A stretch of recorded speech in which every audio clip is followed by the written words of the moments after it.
प्रकृति निर्धारित करती है और अंतर जगत निर्धारित करता है जीवन को।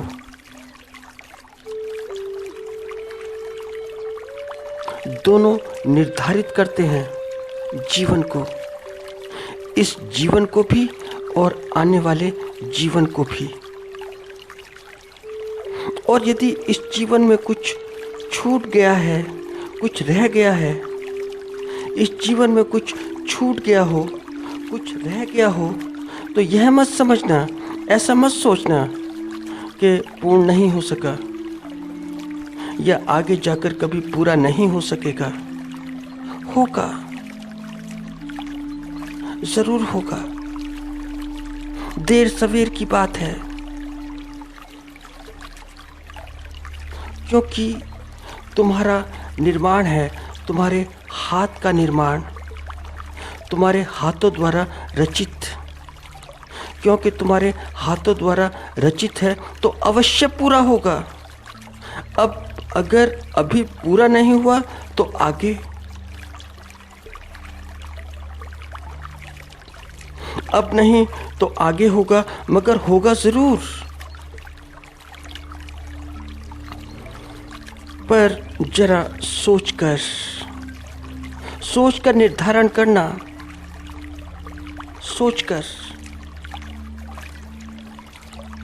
ऐसा मत कर लेना कि जो तुम्हारी प्रवृत्ति के, तुम्हारी प्रकृति के अनुरूप ना हो, तुम्हारी प्रवृत्ति के, तुम्हारे प्रकृति के प्रतिरूप हो, जो तुम्हारे जीवन के मुताबिक ना हो। क्योंकि जो नक्शा मन में बन गया एक बार, और यह नक्शा साधारण रूप से ऐसा नहीं बनता कि एक बार, इसमें सालों सालों की तपस्या होती है, इसमें पूरे जीवन की तपस्या होती है, पूरे जीवन का निचोड़ होता है। वह नक्शा खिंच गया तो खिंच गया, बन गया तो बन गया, मगर बनाने से पहले जरा थोड़ा सा चेतन हो जाना। क्योंकि नक्शा बनने के बाद, यदि नक्शा बन जाता है, उसके बाद मन की भूमि पर फिर वह इमारत जरूर खड़ी हो जाएगी, जरूर। चाहे देर खड़ी हो, देर या सवेर, खड़ी जरूर होगी। थोड़ा समय लगेगा बस, और कोई बात नहीं। तो बड़ा सतर्क रहना नक्शों से। अगर चुनाव करना हो, चुनना हो, तो बड़े बड़े सचेतन होकर, बहुत सचेतन होकर। नहीं तो मन में नक्शा खींचा नहीं कि आकृति बनी नहीं, बन जाएगी। मैं बैठा था एक वार्तालाप में, कुछ धार्मिक प्रकार का वार्तालाप था।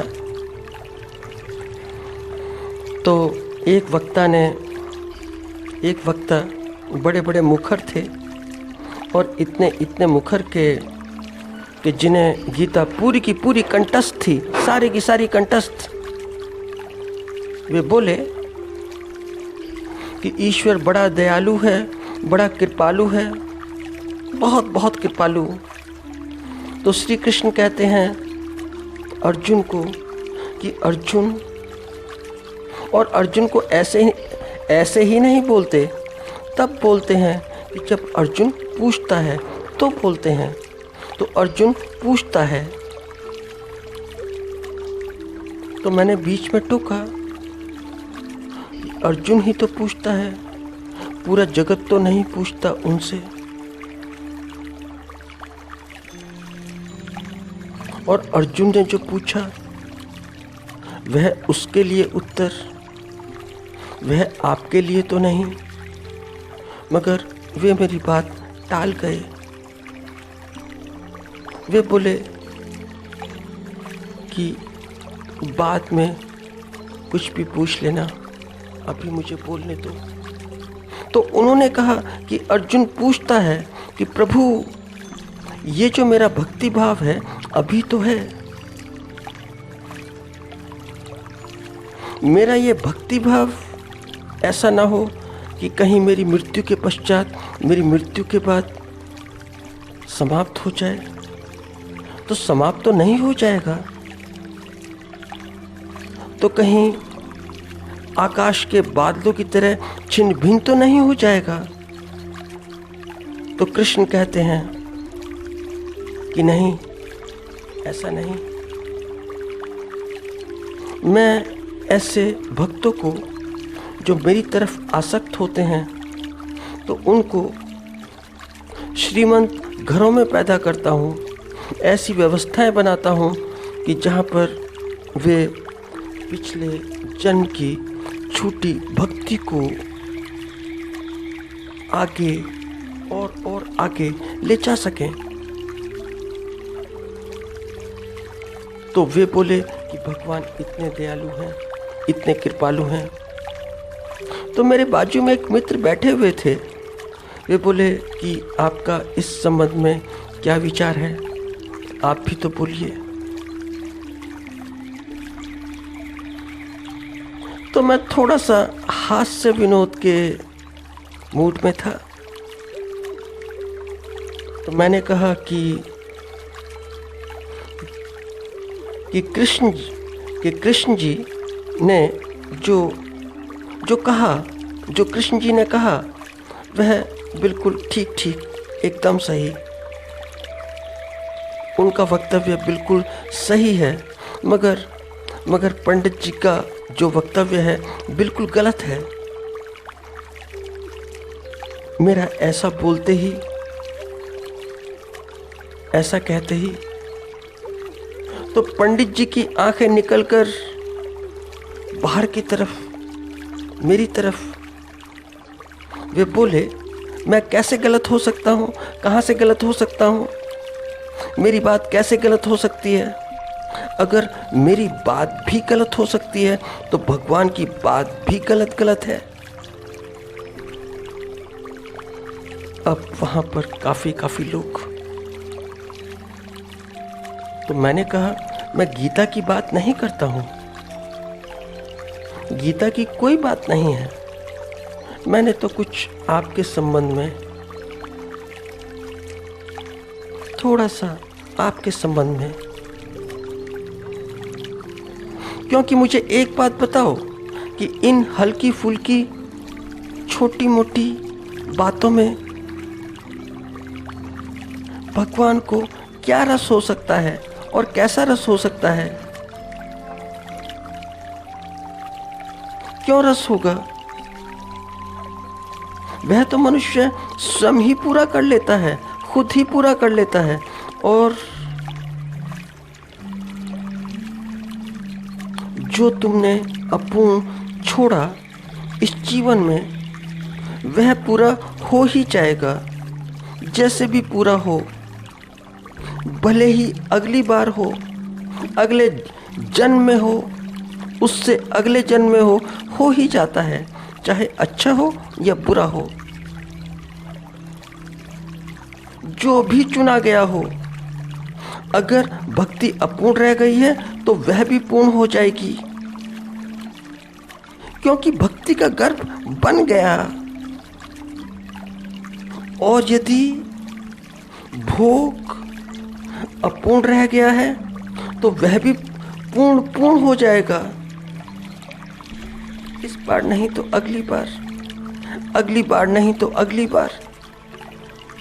तो मैंने उनसे पूछा कि पंडित जी एक बात तो बताइए, महाभारत में अगर तुम महाभारत का इतना उल्लेख करते हो कि इच्छा मृत्यु का वरदान होने के बावजूद, कि इच्छा मृत्यु का वरदान था भीष्म पितामह को, और शिखंडी ने मार दिया, अर्जुन के साथ मिलकर मार दिया, क्यों, कैसे? श्री कृष्ण तो अर्जुन के साथ खड़े हैं, श्री कृष्ण शिखंडी के साथ नहीं खड़े हैं, तो शिखंडी की इच्छा क्यों पूर्ण हुई, वह भी पिछले जन्म की? क्योंकि शिखंडी पिछले जन्म में राजकुमारी थी। फिर उसका अपहरण वह भी भीष्म ने किया। फिर अपहरण के बाद प्रेमी का स्वीकार न करना, प्रेमी का इनकार करना, और फिर स्त्री का प्रतिशोध भीष्म से, क्योंकि इसकी वजह से ही मेरा जीवन खराब हुआ। तो वह स्त्री पूर्व जन्म में तो प्रतिशोध पूरा नहीं हो पाया, और जो प्रतिशोध पूर्व जन्म में पूरा ना हो सका वह उसने अगले जन्म में पूरा किया, शिखंडी बनकर। तो अपूर्णता चाहे योग की हो या भोग की, अपूर्णता हिंसा की हो या शांति की, संसार की हो या अविनाशी की, पूरी हो जाती है।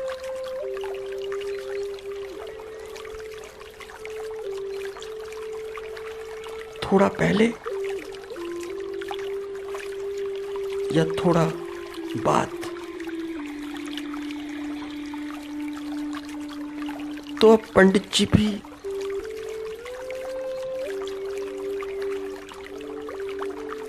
गीता में जो है, वह गीता में जो लिखा है, जो गीता के ठीक भाव हैं, वह पंडित जी के लिए बड़ा मुश्किल है समझना। गीता में जो है उसे याद करना, उसे रटना बड़ा सरल है, बहुत सरल है। तो किसी भी शास्त्र को याद करना बड़ा बहुत सरल है। रटना एक अलग बात है, पृष्ठ संख्या बात करना एक अलग बात है, श्लोक कौन से नंबर का है, क्या है, वह एक अलग की बात है, और उसके अनुभव वह बड़ी ही दूसरी बात है, वह बहुत दूसरी बात है। उसका तल बड़ा अलग है। तो यदि मानवीय दृष्टि से, मानव की दृष्टि से श्री कृष्ण जी को देखा जाए, और देखना चाहिए, मैं कहता हूँ कि श्री कृष्ण जी को मानवीय दृष्टिकोण से देखना चाहिए, और देखना हमारे लिए बड़ा लाभप्रद है, बहुत लाभप्रद है, क्योंकि हमारे अनुभव मानवीय हैं, मानवीय, दिव्य नहीं, दिव्यता नहीं। मानवीय हैं तो मानव रूप से देखो, दिव्य रूप से मत देखो। दिव्य रूप से देखोगे तो कोई गति नहीं हो पाएगी तुम्हारे मन में, मानवीय रूप से देखोगे तो गति होगी तुम्हारे मन में। दिव्यता और मानवीयता, दिव्य गुण और मानवीय गुण बड़े भिन्न हैं, बहुत। मगर एक ही शरीर, ऐसा कभी होता है कि एक ही शरीर में, एक ही व्यक्ति में ये दोनों उपस्थित हो जाते हैं, और कभी ऐसा संयोग होता है। तो श्री कृष्ण भी ऐसे राजनीतिज्ञ भी और योगीराज भी, हिंसक भी और अहिंसक भी, प्रेमी भी और क्रोधी भी, शांति प्रिय भी और युद्ध प्रेमी भी। ऐसी दिव्यता इस जगत में कम कम प्रकट होती है और कभी कभी प्रकट होती है, कभी कभी। और गीता या गीता का एक कैलेंडर जो घरों में होता है, उससे 2 ही व्यक्ति सहमत हो सकते हैं, सिर्फ 2 ही व्यक्ति। या तो कोई महामूर्ख हो, महामूढ़ हो, या फिर कोई अस्तित्वगत चेतना हो। दोनों सहमत हो जाते हैं तो तुम्हें मूर्ख और विद्वान का स्वभाव एक जैसा मिलेगा। दोनों का स्वभाव एक जैसा, जैसा कि एक शिशु और वृद्ध का। बाहर से देखोगे तो दोनों एक जैसे, मगर फर्क जमीन आसमान का। यह अस्तित्व ऐसा नहीं कि जैसा हम सोचते हैं।